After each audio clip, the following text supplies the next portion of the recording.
নমস্কার বন্ধুরা, আমি সহেলি অলৌকিক জোনের আসরে তোমাদের আরও একবার স্বাগত জানাচ্ছি।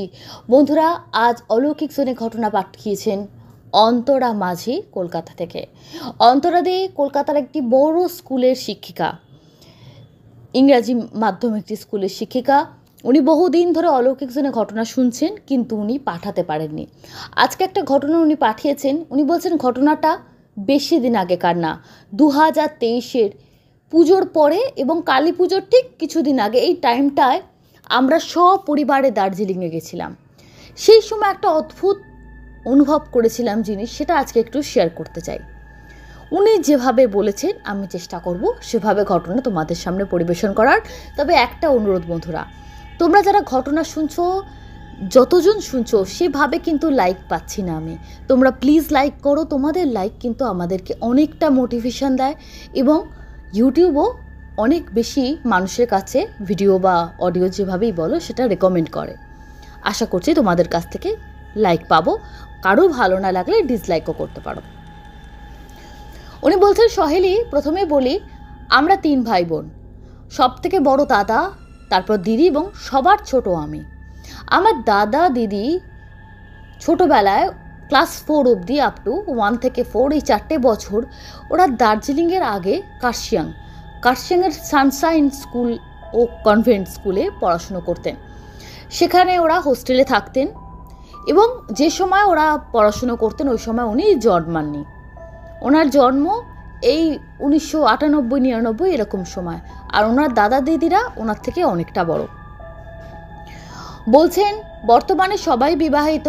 আমার দাদা দিদি তারা পরবর্তীকালে আমি যখন সেন্স হয়ে গেছে তখন ওরা হাই স্কুলে পড়ে এবং তখন ওরা কলকাতায় চলে এসেছে, কলকাতা স্কুলে ভর্তি হয়ে গেছে।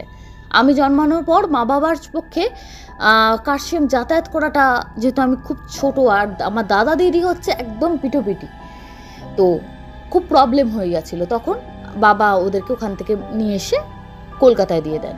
এই কথাটা বলার উদ্দেশ্য এটাই, আমার মা বাবা যেহেতু কার্শিয়াংয়ে আমার দাদা দিদি পড়তেন, আমার মা বাবা প্রায় প্রতিটি মাসে ছেলে মেয়েকে দেখতে ওখানে যেতেন এবং ওখানে একটা নির্দিষ্ট টাইম থাকতো যে এই সময়টুকু বাচ্চারা তার বাবা মার সঙ্গে দেখা করতে পারবে।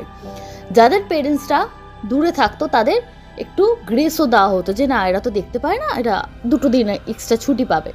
এবং ওই ছুটি পড়লে আমার মা বাবা আমার দাদা দিদিকে নিয়ে স্ট্রেট দার্জিলিংয়ে চলে যেতেন। ওখানে ঘুরে টুরে আবার ব্যাক করার সময় কার্শিয়াংয়ে ওদেরকে কনভেন্টে দিয়ে ওরা কলকাতায় ফিরে আসতেন। আর যখন খুব বড় ছুটি পড়তো, সেটা শীতের ছুটি হোক বা পুজোর ছুটি, তখন কি করতেন, ওরা একদম বাড়ি চলে আসতো। আর ওদের ওখানে শীতের ছুটিটা আগে পড়ে যায়। এটা বলার এটাই উদ্দেশ্য যে দার্জিলিংটা ছিল ভাত ঘর। মানে লোকে বোধহয় প্রত্যেক মাসে অতটা দীঘাও যায় না কলকাতার মানুষেরা, যেভাবে আমার মা বাবা দার্জিলিং যেতেন, যেহেতু ছেলে মেয়ে থাকতো। আর আমিও জন্মের পর বহুবার বিভিন্ন জায়গায় আমরা ঘুরতে গেছি। কিন্তু 2023-এর ওই যে পুজোর শেষ হয়েছে এবং কালী পুজো তখন আসন্ন, লক্ষ্মী পুজোও শেষ হয়ে গেছে, ওই যে সময়টা, যে জিনিস আমরা হোটেলে ফেস করলাম। আমরা সারা জীবন এতবার দার্জিলিং গেছি, সিকিম, গ্যাংটক, আমাদের মানে কোনো জায়গা বোধহয় বাকি নেই নর্থ বেঙ্গলের। এবং আমরা এর ছাড়া বাইরে ভুটান, নেপাল ওগুলোও গেছি। উনি বলছেন আমার দিদির হাজবেন্ড বড় জামাইবাবু বলেছিলেন চলো কোথায় যাই, দার্জিলিংয়ে। তো প্রথমেই আমাদের সবার ঠিক হয়েছিল এটা আগস্ট-সেপ্টেম্বর নাগাদ। আমাদের দার্জিলিংটা সবার আপত্তি ছিল, কারণ আমরা এতবার গেছি আর নতুন করে আর যাওয়ার কিছু নেই, মনে হয়েছিল এটা অন্য জায়গায় যাই। কিন্তু আমার দিদির 2 ছেলেরই পুজোর পর পরীক্ষা এসে গেছে আর কি, খুব বেশি লম্বা কোথাও যাওয়ার সম্ভব না, অথচ বাচ্চারা কোথাও যেতে চাইছে। আমরা বাচ্চাদের কথা ভেবে ভাবলাম যাক আমরা না হয় গেছি, ওরা তো যায়নি। তো আমার দাদার 2 মেয়ে এবং আমার দিদির 2 ছেলে, আমার এখনো কোনো সন্তানাদি নেই। তো বাচ্চাদের মুখ চেয়ে আমরা বললাম ঠিক আছে বাবা, দার্জিলিংই চলো, বাড়ির গাড়ি নিয়ে যাব, আমরা 2 দিন থাকবো, 3 দিনের দিন আমরা ব্যাক করব, অন্তত একটু ঘোরা হবে যেটুকু হোক। আমরা বাড়ি থেকে বেরিয়ে চলে গেলাম বাড়ির গাড়িতে, আমাদের বেশ বড় গাড়ি, সবাই মিলে হই হই করে গেলাম। জামাইবাবু আগে থেকে হোটেল বুক করে রেখেছিলেন, সেখানে অসুবিধা হবার কোনো কথা না। এবার গাড়িতে আমরা যখন পৌঁছালাম, ওখানে পৌঁছতে পৌঁছতে তখন আমাদের দার্জিলিংয়ে ঢুকতে ঢুকতে একদম সন্ধে 6:30 7টা নেমে গেছে। এতটা লং জার্নি, মাঝখানে 2-3টে জায়গায় আমরা ব্রেক নিয়েছি, কারণ গাড়ি চালাচ্ছিলেন আমাদের আমরা ড্রাইভার নিইনি। একবার আমার হাজব্যান্ড চালিয়েছেন, কখনো দাদা, আর কখনো আমার জামাইবাবু, পাল্টে পাল্টে গাড়ি চালিয়েছেন। রেস্টও নিতে হয়েছে। এত সন্ধেবেলায় আমরা ওখানে গিয়ে পৌঁছালাম। যখন যাচ্ছি তখন দেখি রাস্তাঘাট ভিজে, কার্শিয়াং থেকে দেখছি রাস্তাঘাট ভিজে। বুঝতে পারলাম এখানে বৃষ্টি হয়ে গেছে। টেম্পারেচারটা বেশ ঠান্ডা লাগছে, মানে ওখানে তো এমনি একটা টেম্পারেচার কম থাকে, আরও ঠান্ডা লাগছে। আমরা বুঝতে পারলাম যেখানে বৃষ্টি হয়ে গেছে, আবহাওয়া দেখেই বোঝা যাচ্ছে। এরপর আমরা যখন হোটেলে উঠলাম, হোটেলটা কিন্তু একদম ম্যালের কাছে, খুব জনবহুল জায়গা, একদম কোনো আদারে বাদারে না, একদম প্রপার জায়গা। হোটেলটা এর আগেও আমরা উঠেছি, সুতরাং হোটেলের নাম নিচ্ছি না একটাই কারণে, কারণ অকারণে বদনাম করে লাভ নেই। এর আগেও আমরা গেছি, তা আমাদের পরেও অনেকজন গেছে চেনা জানা, ওখানে উঠেছে, কোথাও কোনোদিন কোনো প্রবলেম পাইনি। আমরা যখন গেলাম হোটেলটায় উঠেছি, রুমটা খুলে দিল লোকেরা, বললো যে আমরা তাড়াতাড়ি ডিনারের ব্যবস্থাটা যদি আপনারা অর্ডার দিতে চান দিয়ে দিন। আমরা রাস্তায় আস্তে আস্তে অনেক খাবার দাবার খেয়েছি, তো আমরা বলছি ডিনার আর কেউ করবো না। প্রথমে এটাই ঠিক হলো। তারপরে আমরা জানিয়ে দিলাম হোটেলে যে না, আমরা ডিনার করছি না, আপনারা আজকে না, আমরা কালকে সকালে ব্রেকফাস্টের অর্ডার দেবো, 8টার মধ্যে অর্ডার দিয়ে দেবো।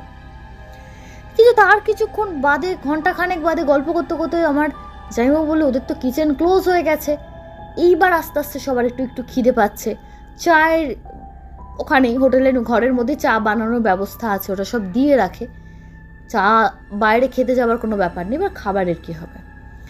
তো আমার জামাইবাবু কী করলেন, বলে চলো ম্যালে যাই, আসার সময় কোনো একটা হোটেলে কোথাও খেয়ে ফিরবো, ঘুরে টুরে খেয়ে ফিরবো, চলো, এখানে আবার তাড়াতাড়ি সব মানে বন্ধ হয়ে যায়, আর বৃষ্টি পড়েছে। যখন আমরা ম্যালেতে উঠলাম, ওখানে ঘোরা বেড়ানো করে যখন আমরা নেমে আসছি, তখন বৃষ্টি শুরু হয়ে গেল। এইবার তো খুব প্রবলেম। আমরা একটা ছোটোখাটো খাবারের জায়গা ছিল, সেখানেই বসে আমরা সবাই মিলে খাওয়া দাওয়া করলাম। খাওয়া দাওয়া করে যখন আমরা নামছি, প্রচণ্ড বৃষ্টি। যেখানে আমরা খেতে বসেছিলাম তারা বললেন আমরা দাঁড়িয়ে যান, সঙ্গে তো ছাতা নেই, বৃষ্টি কমুক তারপর আপনারা যাবেন। বৃষ্টি কমলো। এর মধ্যে একটা জিনিস মেনশন করা খুব দরকার, যখন আমরা মেলেতে ঘুরছিলাম ওখানে একটা শপ থেকে, ওখান থেকে আমরা আগেও জিনিস কিনেছি। আমার জামাইবাবু একটা ছোট মূর্তি কেনেন, ছোট্ট একটা মূর্তি, মুখোশ টাইপের। ওই মুখোশটা কিনে বলে এটা বাড়িতে রাখবো, বেশ সুন্দর দেখতে লাগে, ভুটানে এই মুখোশগুলো খুব পাওয়া যায়। ঠিক আছে, উনি কি করলেন, ওরা পেপার দিয়ে মুড়ে টুড়ে দিয়েছিল। এবার আমরা যখন হোটেলে ফিরলাম, জামাইবাবু কি করলেন, মুখোশটা ঘরের মধ্যে একদম দেয়ালে টাঙিয়ে রাখলেন। এবার আমরা কিরমভাবে ছিলাম ঘরেতে, আমরা দিদি, আমি, বৌদি, আমরা 3 জনে একটা রুম নিয়েছিলাম, যে মেয়েরা সবাই মিলে গল্প করব, ছেলেদেরকে একটা ঘরে, বাচ্চাদেরকে সেভাবে ওরা ব্যবস্থা করে দেওয়া হয়েছে আর কি। এবার আমরা যে রুমে ছিলাম সেই রুমে জামাইবাবু মজা করে মুখোশটা লাগিয়ে দিয়ে গেলেন, যে সারা রাত তোমাদেরকে পাহারা দেবে 3 জনকে। মজা করেই জামাইবাবু লাগিয়ে দিয়ে চলে গেলেন। আমরাও হাসলাম, বললাম তোমাদের নিজেদের ঘরে টাঙাও না। শুনলেন না ওনারা কোনো কথা। জামাইবাবু চলে যাবার পর এবার রাত্রেবেলা গল্প করতে করতে ঘুম এসে গেছে। প্রথমেই ঘুমটা আমার ভাঙলো, একটা টুক টুক টুক টুক করে শব্দ হচ্ছে। আমি ভাবলাম যে বৃষ্টি হয়ে গেছে, তো বাইরে অনেক সময় শিলও পড়ে, ওদের ওখানে তো বরফ পড়ার একটা ব্যাপার আছে। একটু জানলার এটা সরিয়ে, মানে পর্দাটা আর কি একটু সরিয়ে বাইরেটা দেখলাম পুরো সাদা হয়ে আছে, একদম মানে কুয়াশা ধোঁয়াশায় পুরো ঢাকা। আবার পর্দাটা টেনে দিলাম, মানে পর্দা সরালেও যেন একটা ঠান্ডার ভাব আসছে, মানে এত ঠান্ডা, এত শীত, কম্বলের তলাতেও মনে হচ্ছে শরীর গরম হচ্ছে না। এতক্ষণ ধরে আওয়াজটা হচ্ছে, এবার কিছুদিন না ঘুম এসেও আসছে না। কিছু কিছু আওয়াজ খুব কর্কশ না হলে, সূক্ষ্ম হলেও না, ওই মাঝরাতে নিস্তব্ধ পরিবেশে আওয়াজটা যেন কানের মধ্যে যেন বাজছে, এটা বিরক্ত লাগছে। বৌদিকে বললাম, বৌদি এটা কিসের আওয়াজ গো? বৌদি খুব ঘুমাচ্ছিল। আমি নাড়িয়ে ডাকলাম, এবার বৌদি আর আমি কথা বলছি আস্তে আস্তে যে কি জানি কিসের হবে, বোধহয় পাইপ দিয়ে জল পড়ছে, বোধহয় বলছে না ঘরের মধ্যে মনে হচ্ছে না। বৌদি বললো ওরকম বাইরে হলো, ঘরে মনে হয় কাঁচের, তো নানা রকম বৌদি ব্যাখ্যা করছিল শুয়ে। আমাদের কথাবার্তাতে আমার দিদির ঘুম ভেঙে গেছে। দিদি বলছেন যে না না বনি ঠিক বলছে, ঘরের মধ্যে আওয়াজ হচ্ছে। এই ঘরের মধ্যে কি রে জল টল পড়ছে না তো? কোনো বোতল হয়তো উল্টে গিয়ে টপ টপ করে জল পড়ছে না তো? সকালবেলা পড়ে সব হাত পা ভাঙবো কিন্তু, একেতেই স্লিপারি, তারপর সারাদিন পায়ে মোজা পরে থাকা। এবার কোনো রকমের ইচ্ছা না হলেও উঠলাম, লাইট জ্বালিয়ে দেখলাম কোথাও কিচ্ছু নেই, ঘরে পরিষ্কার। এবং লাইট জ্বালানোর পর সে টক টক টক টক যে জল পড়া না, এটা অদ্ভুত টাইপের। কেউ বলবে জল পড়ার আওয়াজ, কেউ বলবে যে কোনো কাঁচের জানলায় আপনি যদি নখ, আপনার বড় নখ থাকে, টক টক করে যে আওয়াজ হবে, সেটাও হতে পারে। আওয়াজটা ঠিক মানে ওনারা বলছেন ক্ল্যারিফাই করা যাচ্ছে না যে জলের আওয়াজ নাকি টক টক টক টক করছে সেখান থেকে আসছে আওয়াজটা, এটা মানে ঠিক বোঝা যাচ্ছে না, কিন্তু ওরকম একটা টক টক টাইপের আওয়াজ। বলছে বিরক্ত লাগলো, আবার বন্ধ টন্ধ, আলো টালো জ্বলছিল তখন সব ঠিক আছে, এদিক ওদিক সব দেখে নিল, সব ঠিকঠাক আছে। লাইট অফ করে তিনজনে মিলে ঘুমোতে গেল। কিছুক্ষণ পর আবার টক টক টক টক শব্দ, এবার পরিষ্কার বোঝা যাচ্ছে। এতক্ষণ ওরা বলছিলেন যে বাইরের শব্দ, কারণ ওরা যে রুমটার মধ্যে আছেন না, রুমের বাইরে, রুমটা ঠিক ছাদের মধ্যে, মানে একদম ওপরের ফ্লোরে, এটা একটা হোমস্টে, ছাদের মধ্যে। চতুর্দিকে কিন্তু বেশ যাদের আর কি নেপালি যাদের হোমস্টে, প্রচুর গাছ লাগিয়েছে, গাছ লাগানো আছে, সুন্দর একটা দোলনাও আছে, অনেকে ফটো টটো তুলবে সেই জন্য হয়তো বসিয়েছে, সুন্দর কিন্তু ভিউটা খুব সুন্দর। এবার সাইডে একটু টুকটাক নোংরাও আছে, পেছন দিকটা জানে ওদিকে কেউ যায় না, নোংরা বলতে কিছু ঝ্যাঁটা টাটা এটা পড়ে আছে।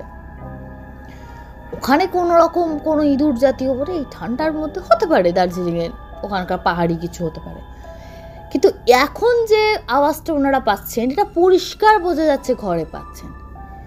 এবার তিনজনের একসঙ্গে এদিক ওদিক, মানে কম্বল থেকে মুখটা বাড়িয়ে দেখছে, অন্ধকারের মধ্যেই দেখার চেষ্টা করছে। নাইট ল্যাম্পের ব্যবস্থা নেই ঘরটায়, এটা একটা বলা খুব দরকার। রুমের লাইটগুলো হচ্ছে এখন যেমন সিলিংয়ের মধ্যে ফিট করা থাকে না, এবার ওই লাইটে অনেকের চোখে লাইট পরে ঘুম আসে না, তো ফল সিলিং যেটাকে বলি, তার লাইটের ঘুম আসবে না। ছোট নাইট ল্যাম্পের ব্যবস্থা নেই, লাইট জ্বাললে টকটক করে সব লাইট জ্বলে যাবে, আলোই হয়ে যাবে, অত লাইটে ঘুমানো যায় না।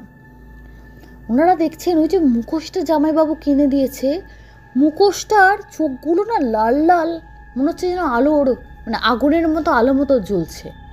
তিনজনে দেখেছে। এবং মুখোশটা রাখা আছে রুমটার মধ্যে, একটা সাইডে টিভি আছে, টিভিটা একটা শোকেসের ওপর দাঁড় করানো, যেভাবে আমাদের বাড়িতে থাকে, এটা দেয়ালে ফিট করা নয় কিন্তু টিভিটা। এবার শোকেসটার মধ্যে অনেক কিছু টুকটাক জিনিস ওরা সাজিয়ে রেখেছে, ওর ওপরে জামাইবাবু এসে রেখে দিয়ে গেছিল মুখোশটা, তারপরে লাল আলোটা যেন আগুনের মতো জ্বলছে। দিদি ভয় পেয়ে গেল, ওর বাবা এটা কী রে? বৌদি বলছে না না এগুলো বেরিয়েছে এরকম আজকের যুগে, এগুলো এইরকম, এই জন্যই হয়তো লোকে কেনে রাত্রিবেলা আলো জ্বলবে বলে। বলে হ্যাঁ তাহলে হতে পারে, কিন্তু কি বিচ্ছিরি লাগছে না, ভয়ঙ্কর লাগছে।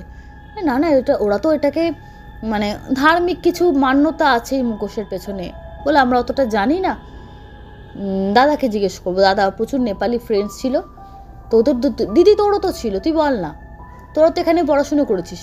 দিদি বলে ক্লাস 4 অবধি পড়েছি, অত মনে নেই, তবে হ্যাঁ ওদের নেপালিদের মধ্যে একটা এই মুখোশকে কেন্দ্র করে মান্যতা আছে, মানে বৌদ্ধদের মধ্যে, হিন্দুদের না। বলে যাই পারে হোক শুয়ে পড় চোখ বন্ধ করে।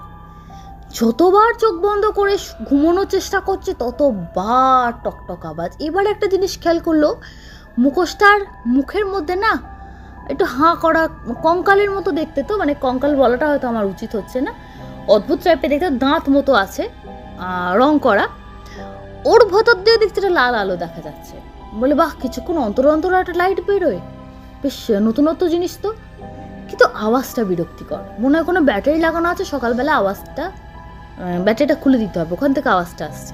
এবার বোঝা যাচ্ছে যে ওর মধ্যে থেকে আওয়াজ আসছে। দিদি এবার আবার উঠলেন, আলো টালো জ্বাললে, বলে বিরক্ত, এভাবে শোয়া যায় নাকি, রাত্রে 2:30 বাজে, কখন ঘুমাবো, সকালবেলা উঠতে হবে, সানরাইজ দেখতে যাওয়া, ভোরবেলায় উঠবো, আমরা তো উঠতেই পারবো না, ওরা তাড়া লাগাবে, এতজন মিলে রেডি হব, বাচ্চাদের রেডি করানো হবে। দিদির বিরক্ত লাগলো, দিদি কী করলো, আমাদের সঙ্গে একটা পেপার ছিল, পেপারে ওটা তো টাঙানো ছিল, টাঙানো বলতে ভাবে শোকেসের মধ্যে এরকম দাঁড় করানোর মতো ছিল, ওটাকে এরমভাবে শুইয়ে দিয়ে শোকেসের ওপর দিদি একটা পেপার চাপা দিয়ে দিল যে দাগ, বিরক্ত লাগছে। অদ্ভুতভাবে তারপর অন্ধকার করে যখন ওরা শুয়ে পড়লো আর কোনো আওয়াজ নেই।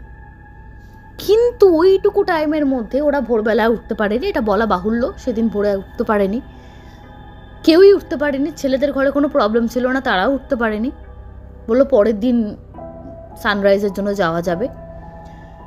কিন্তু রাত্রিবেলা 3 জনে স্বপ্ন দেখেছে, 3 জন একই স্বপ্ন দেখেছে। ওরা দেখছেন স্বপ্নে ওদের খুব কাছের, মানে ওই কাকা ছোটবেলায়, মানে ওদের দাদু ঠাকুমা মারা যাবার পর এবং বাবা যখন খুব আর্থিক প্রবলেমের মধ্যে পড়েছিলেন, তখন যিনি ঘটনা বলছেন তিনি জন্মাননি, মেয়ে ছেলে এবং মেয়েটি জন্মেছে, তারা তখন একদম ছোট, একদম শিশু যাকে বলা যায়। তখন ওদের এক কাকা দূরসম্পর্কের, কিন্তু উনি দূরসম্পর্কে মানে নিজের রক্তের ভাইয়ের থেকেও বেশি ওর বাবাকে হেল্প করেছিলেন। ব্যবসার ওই প্রবলেমটা কাটিয়ে উঠতে ওনাদের বাবাকে ওই কাকু হেল্প করেছিলেন। ওই কাকু ছিলেন একদম কি বলবো যেন ঈশ্বরের মতো, দেবদূত, দেবতুল্য মানুষ যাকে বলে। 3 জনেই রাত্রে স্বপ্ন দেখলেন যে কাকু প্রচণ্ড শ্বাসকষ্ট হচ্ছে, সেই চোখ যেন কাকুর বেরিয়ে আসছে, আর ফোটা অক্সিজেনের জন্য কাকুর শরীর টোটে প্রাণটা যেন বেরিয়ে যাবে, এরকম একটা কষ্ট। সকালবেলা যখন ঘুম ভাঙলো 3 জনের মুখটা শুকিয়ে আছে। তারপরে আস্তে আস্তে 3 জনকে যখন শেয়ার করছে, আমি একটা স্বপ্ন দেখলাম, ও বলছে আমি দেখলাম, খাটে বসে বসেই বলে ভাল লাগছে না, মনটা খারাপ, বাইরের আকাশও মেঘলা, মেঘ আছে, বোঝা যাচ্ছে যে ভোরবেলায় হয়তো এক পশলা বৃষ্টি হয়ে গেছে, প্রচণ্ড ঠান্ডা, খাট থেকে নামতে ইচ্ছা করছে না। তার মধ্যে 3 জনকেই বললো যে এরকম কাকুর এরকম দেখলাম। অবাক হয়ে গেল 3 জনে, যে 3 জনে আমরা একই রকম জিনিস দেখলাম, আর 3 জনে কাকুকেই দেখলাম ওরকম শ্বাসকষ্ট হচ্ছে। আচ্ছা বাড়িতে ফোন করা যাক। বাড়িতে ফোন প্রথমে কয়েকবার রিং হয়ে গেল, মা মোবাইল ধরলেন না, বাবা ধরলেন না। তৃতীয়বার কাকুর ছেলেকে ফোন করা হলো, সে ফোন ধরে হাউমাউ করে কান্না, যে দিদি তোরা চলে আয়। কেন না, চলে আয় তোরা, পড়ে যাস দার্জিলিংয়ে।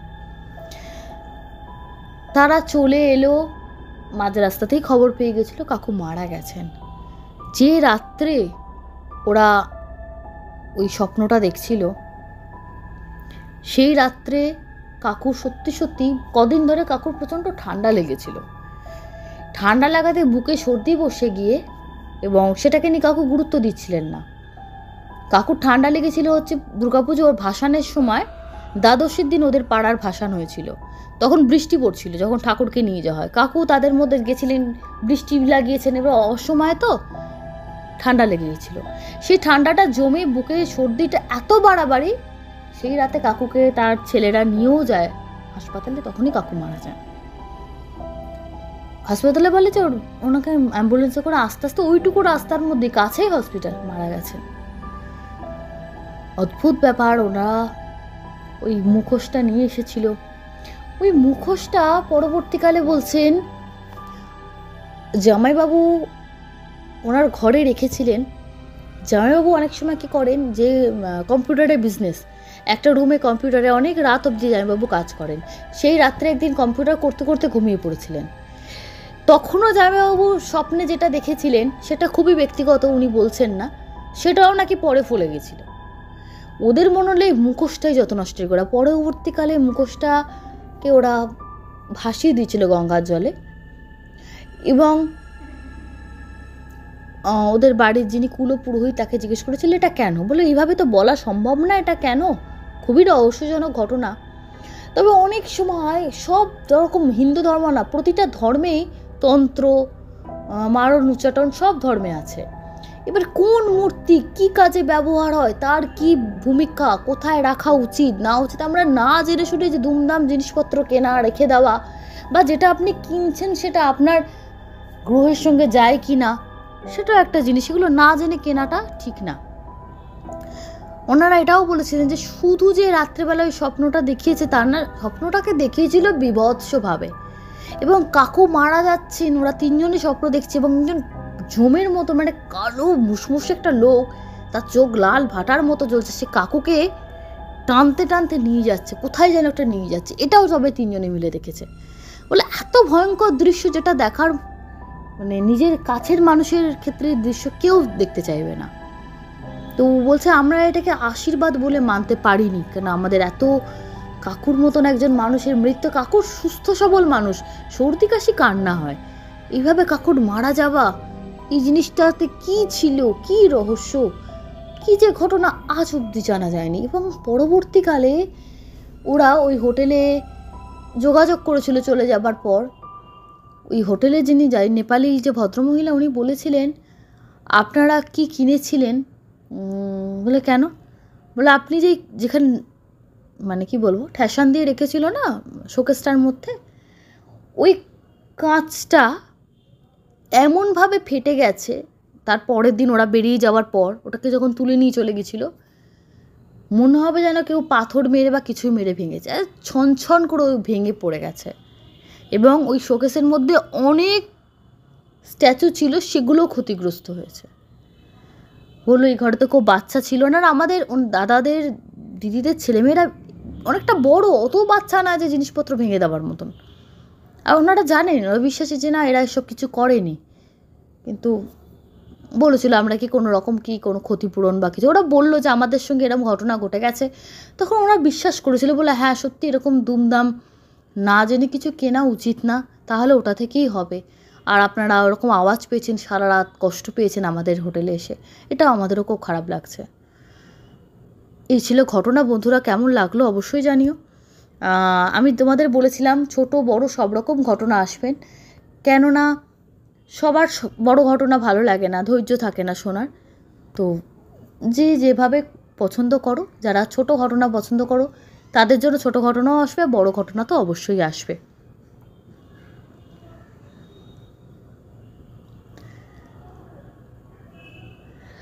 কমেন্ট করেছেন শ্রাবণী মুখার্জি, কমেন্ট করেছেন বলি ফান, লিখেছেন ইয়ার 19 ছিল, কারণ ওই বছর আমার হাজব্যান্ড ভর্তি ছিল আরজিকর হসপিটালে, এই প্রবলেমের জন্য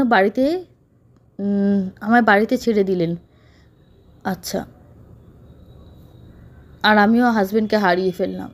ওকে, উনি বলছেন ওই ডাক্তারবাবু যে ঘটনাটা আগের দিন যেটা আপনারা শুনেছেন, ওটা নাকি আরজি করেন, মানে যিনি বলি ফান 2.0 ইনি দাবি করছেন। ডাক্তারবাবু কিন্তু সেভাবে কোনো নাম বলেননি, তবে আমারও ওরকমই কিছু লেগেছিল। যাই হোক, আমার ধারণা, আমি কিন্তু জিজ্ঞেস করি না কাউকে যে আমাকে প্লিজ বলুন কোথায় কী জায়গা, এরকম না। Mithun Pal, very very nice episode, take care দিদি, thank you so much. Amit Bhattacharya, Priyata Bhattacharya, Kazi Tamanna, Barnali Das, একে শ্রাবণী সান্যাল, সর্বরী সান্যাল, গীতা গোস্বামী, ভূত অদ্ভুত অলৌকিক Papri Dola, Maya Sarkar, Bratati Ghoshal, Suman Samaddar, Priyam Mampi lifestyle, Ajanta Hore, Shyamsundar Hazra, Papiya Chatterjee, Hobbit spot, Saraswati Haldar, Anushka world, Riya Panja, রান্নাবান্না। থ্যাংক ইউ সবাইকে এভাবে অলৌকিক জিনিস থাকার জন্য। এভাবেই থাকবেন আমাদের সঙ্গে জুড়ে। অবশ্যই ভালো লাগলে লাইক করবেন, কমেন্ট করে আমাদেরকে উৎসাহিত করবেন। ধন্যবাদ, শুভরাত্রি।